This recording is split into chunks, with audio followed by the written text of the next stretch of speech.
अस्सलाम वालेकुम। आज हम जो है वो लेक्चर नंबर 35 टू 45 जो है वो शॉर्ट क्वेश्चन जो है वो जो हमारे रह गए थे हम उनको जो है डिस्कस कर लेंगे। और जो फर्स्ट क्वेश्चन हमारे पास है वो हमने बताना कनकेव और कन्वेक्स मिरर में क्या डिफरेंस होता है। जो हमारे पास जो कनकेव मिरर होता है उसकी जो है वो इनर साइड जो होती है वो रिफ्लेक्शन होती है, रिफ्लेक्टिंग सरफेस होती है उसकी। और हम इसको जो है वो कन्वर्जिंग मिरर भी कहते हैं। और जो कनकेव मिरर से जो इमेज बनती है वो वर्चुअल भी होती है और रियल भी होगी, ठीक है। और कनकेव मिरर क्या करता है, जो कन्वर्ज करता है जो पैरेलल रेज ऑफ लाइट जो होती हैं जो उस पर फॉल कर रही होती है। और कनकेव मिरर में क्या होता है कि इसकी आउटर साइड जो होती है वो रिफ्लेक्टिंग होती है और इसको हम जो डाइवर्जिंग लेंस भी कहते हैं। और जो इमेज फॉर्म होती है by concave mirror, convex mirror, वो वर्चुअल और इरेक्ट होगी, ठीक है।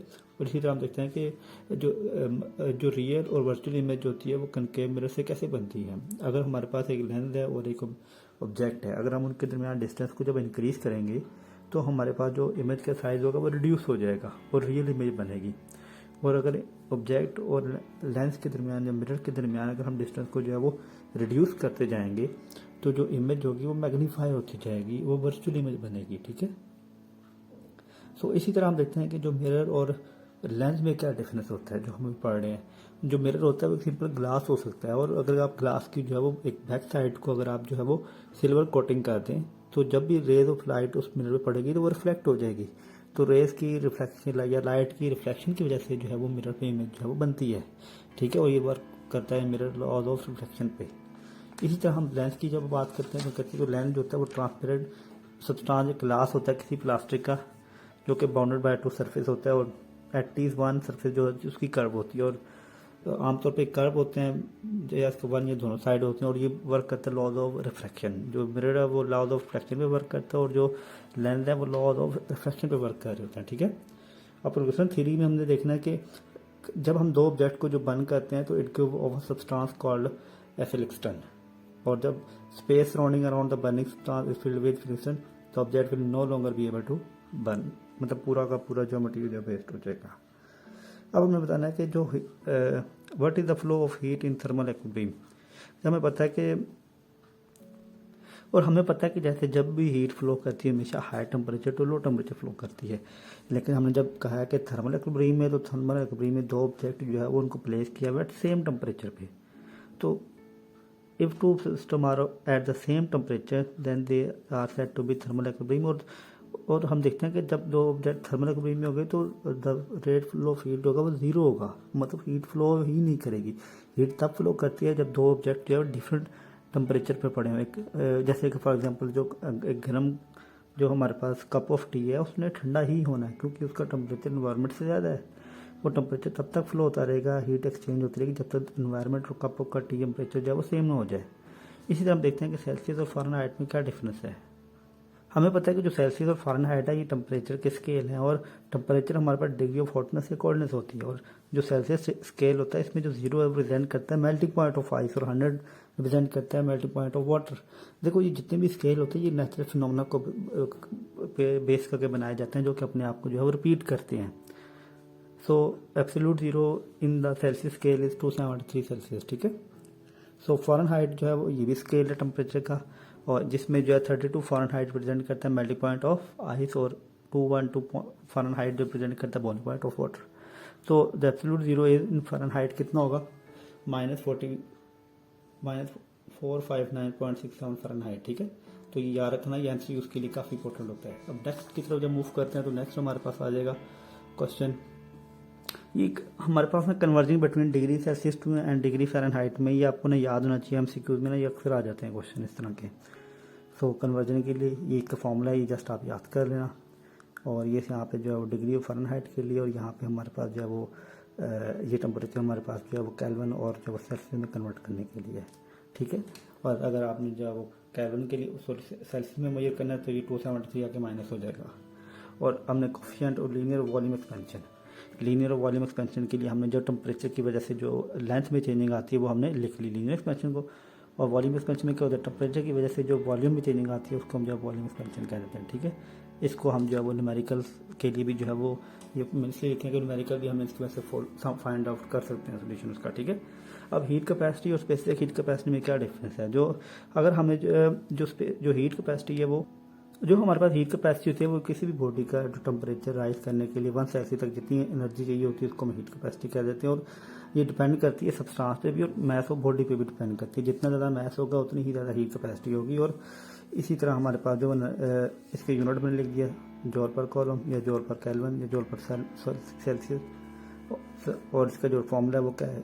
Heat Q over del T. Q यहाँ पे हीट और डेल टी जिस टेम्परेचर पे हीट चेंज हो रही है, ठीक है। इस तरह स्पेसिफिक हीट को जो है वो यहाँ पे एनर्जी आ जाएगा और यहाँ पे हीट कैपेसिटी डेल टी हो जाएगा। स्पेसिफिक हीट कैपेसिटी क्या होती है? Amount of energy required to raise the temperature of unit mass of body by 1 Celsius.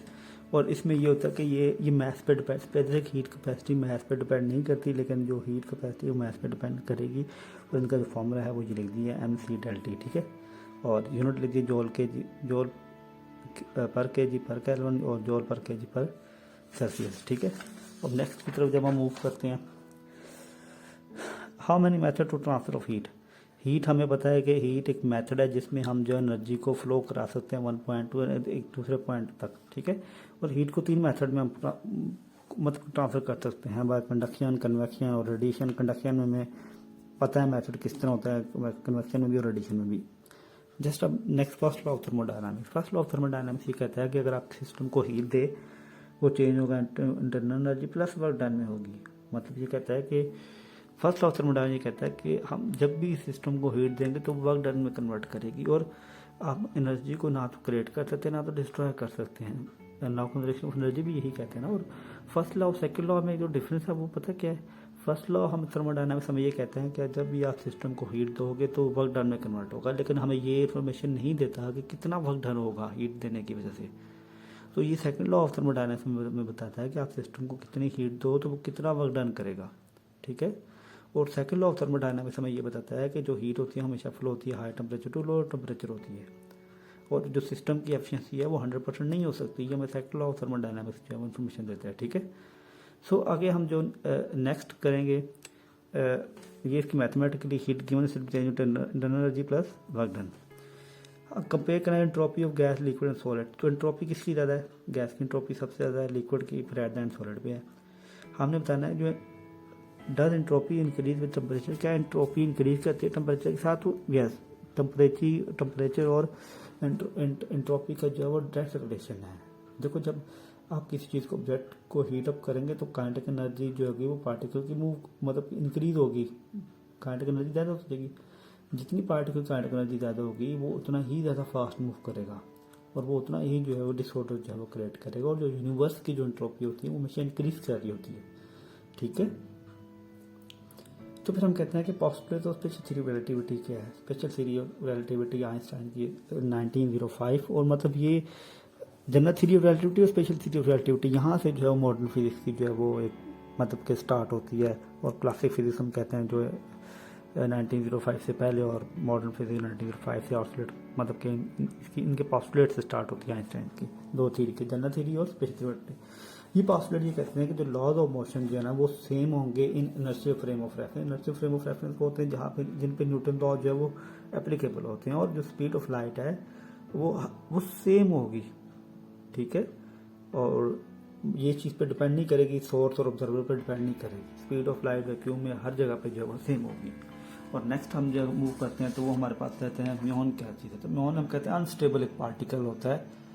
और ये अगर जो है ये रेस्ट में हो तो it decay in just 10⁻18 second में डिके हो जाएगा। और if travelling eight 3/5 speed of light so it will मतलब अगर हम जो है वो 3/5 स्पीड ऑफ लाइट के मुताबिक चलते हैं तो ये तकरीबन 25% तक रह सकता है। अगर आप इसकी वैल्यू, हमारे पास वैल्यू क्या होती है 1/1 माने 20 ना 20 की जगह पे इसकी वेलोसिटी पुट कर दो 3/5, तो हम इस कहते हैं कि ये जो है वो 3 और 5 और 4 टाइम तक जो है वो एक लॉन्गर लास्ट रह सकता है। और अगर ये ट्रैवलिंग कर रहा हो मतलब 100% the speed of light 0.99, so ये कितनी तक 7 time longer than we observe due to the time dilation की वजह से, ठीक है। So what does the de Broglie equation tell us? तो डी ब्रोगली इक्वेशन हमें ये कहता है कि जो मैटर होता है वो एक्ट करता है एज अ मतलब सिंपल ही कहता है कि जो डी ब्रोगली हमें ये कहता है कि जो मोमेंटम होगा और जो वेवलेंथ होगी एक दूसरे के इनवर्स रिलेशन है। जितना किसी चीज़ का मोमेंटम ज़्यादा होगा उतनी ही उसकी वेव नेचर जो कि लैम्डा होगा वो कम होगा।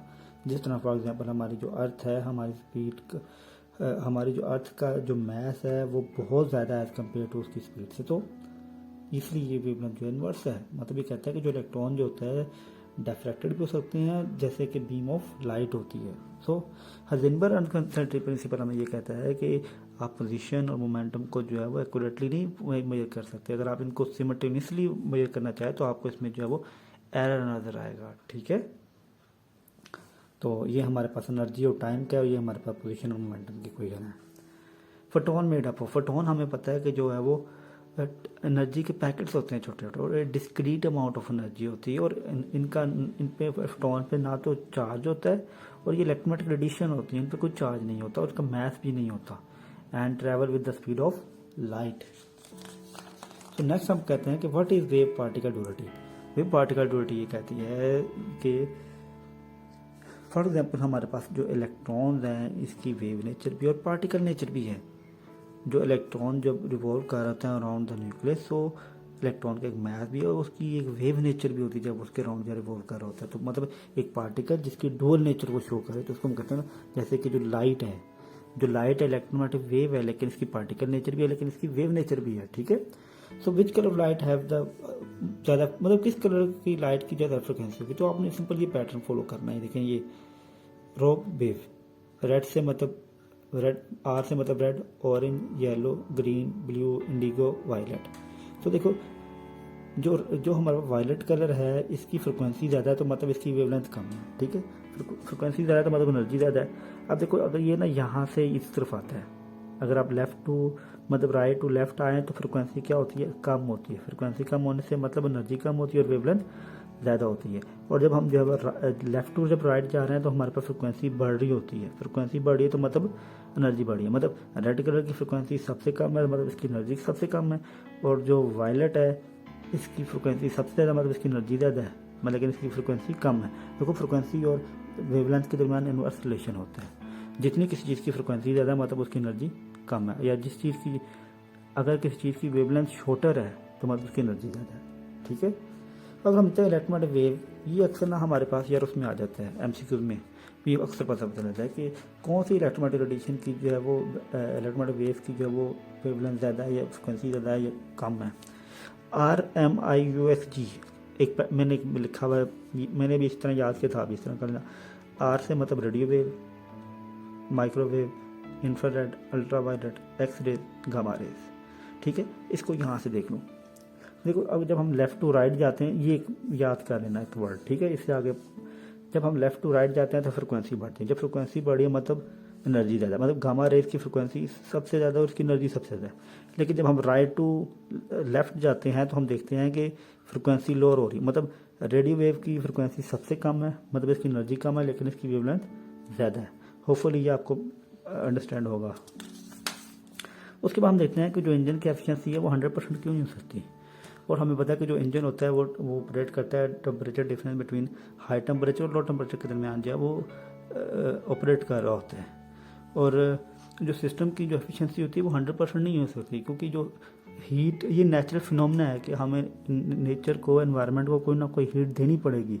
हम 100% हीट को वर्क डन में नहीं कन्वर्ट कर सकते। मतलब हम ये नहीं 1 लीटर ऑफ पेट्रोल में जितनी एनर्जी है हम उसको 100% वर्क में नहीं कन्वर्ट कर सकते क्योंकि उसमें जो हीट लॉस होगा ड्यू टू फ्रिक्शन की वजह से, नॉइज़ की वजह से और some part of heat loss होगा इन द एनवायरनमेंट। इसी वजह से अगर हम फॉर एग्जांपल बाइक के सिलेंडर या गाड़ी के जो सिलेंसर होता है उसको बंद कर दें, हीट लॉस ना होने दें तो वो वर्क ही नहीं करेगा क्योंकि उसको जैसे हमने पहले कहा कि टेम्परेचर का डिफरेंस ज़रूरी है। That's the reason. Quantum physics और क्लासिक फिजिक्स में क्या डिफरेंस है। जो क्वांटम फिजिक्स होती है वो डिस्क्राइब करते वो स्टडी होती है about the object at microscopic level. Atomic level पे हम ऑब्जेक्ट की स्टडी करते हैं क्वांटम फिजिक्स में। और उसके अलावा जो होता है ये पार्टिकल ड्यूरेटिव को एक्सप्लेन कर जो मैं पहले बता चुका हूँ, जैसे कि फॉर एग्जांपल इलेक्ट्रॉन की ट्रांजिशन और फोटोन फोटॉन्स को एक्सप्लेन करती है। लेकिन क्लासिकल थ्योरी क्या करती है, ऑब्जेक्ट मैक्रोस्कोपिक मतलब बड़े पार्टिकल्स को, जैसे अब मास ऑफ अर्थ हो गया, हम फाइंड कर सकते हैं इससे, मास ऑफ सेटेलाइट, ये हम क्लासिकल फिजिक्स से, लेकिन ये चीज़ हम क्वांटम से नहीं कर सकते। अब इलेक्ट्रॉन के बारे में इंफॉर्मेशन हमें क्वांटम देगी, ना कि क्लासिक देगी, ठीक है। ये वेव ड्यूअलिटी के बारे में भी इसलिए इंफॉर्मेशन नहीं देती जबकि ये देती है। अगर हमें किसी चीज़ की इनिशियल स्टेट पता हो, हम उसकी फ्यूचर भी बता सकते हैं और पास्ट स्टेट भी बता सकते हैं by using this classic physics या क्लासिक मैकेनिक्स। जो जैसे प्रोजेक्टाइल मोशन और रेनबो हो गई, क्लासिक एक्सप्लेन कर रही है, ना कि क्वांटम। और हाफ लाइफ क्या होती है, हाफ लाइफ हमारे पास वो लाइफ होती है जिसमें किसी एलिमेंट की जो रेडियो एक्टिव एलिमेंट की जो लाइफ है वो हाफ रह जाए ओरिजिनल से। हम the time taken for the radio active of specific isotopes to fall to half of its original value. For example, अगर एक आइसोटॉप्स है, उसकी हाफ लाइफ जो वो 1 मिनट है, मतलब एक, तो उसकी हाफ लाइफ क्या होगी, एक मतलब उसकी टोटल लाइफ 1 मिनट, उसकी हाफ क्या होगा 30 का हाफ क्या होगा 15 का हाफ क्या हो जाएगा 7.5, 3.5, इस तरह वो कम होता रहेगा। इसी तरह हमारे पास ये रेडियोएक्टिव एलिमेंट्स हैं जिनकी हाफ लाइफ डिफरेंट दी है। तो हम ऑब्जर्व करते हैं कि जो पोलोनियम की हाफ लाइफ है वो सबसे कम है और कार्बन की हाफ लाइफ सबसे ज़्यादा होती है। जितनी हाफ लाइफ ज़्यादा होगी वो रेडियोएक्टिव एलिमेंट उतना ही ज़्यादा लेट डिके होगा, ठीक है। तो इसका मतलब जैसे हिरोशिमा और नागासाकी पे जो एटम बम फेंके गए थे उनकी हाफ लाइफ ज़्यादा थी, इसीलिए वो 150 साल गुजरने के बावजूद अभी तक उनके इफेक्ट पाए जाते हैं। और ऐसे रेडियोएक्टिव आइसोटॉप्स को हम कैंसर के लिए भी यूज़ करते हैं, जैसे जोकोतन अस्पताल में। लेकिन क्या होता है, वो जो रेडियोएक्टिव आइसोटॉप्स या हम मेडिकल में ट्रीट करते हैं उनकी हाफ लाइफ पोलोनियम के बराबर होती है, कुछ सेकंड की या कुछ मिनट की होती है। लेकिन जो वॉर में न्यूक्लियर वेपन में इस्तेमाल करते हैं उनकी हाफ लाइफ बहुत ज़्यादा होती है। That's the reason. So hopefully ये आपके लिए हेल्पफुल होंगे। तो मैं एमसीक्यूज़ की वीडियो भी जो है जल्दी अपलोड कर दूँगा। अल्लाह हाफिज़, गुड बाय।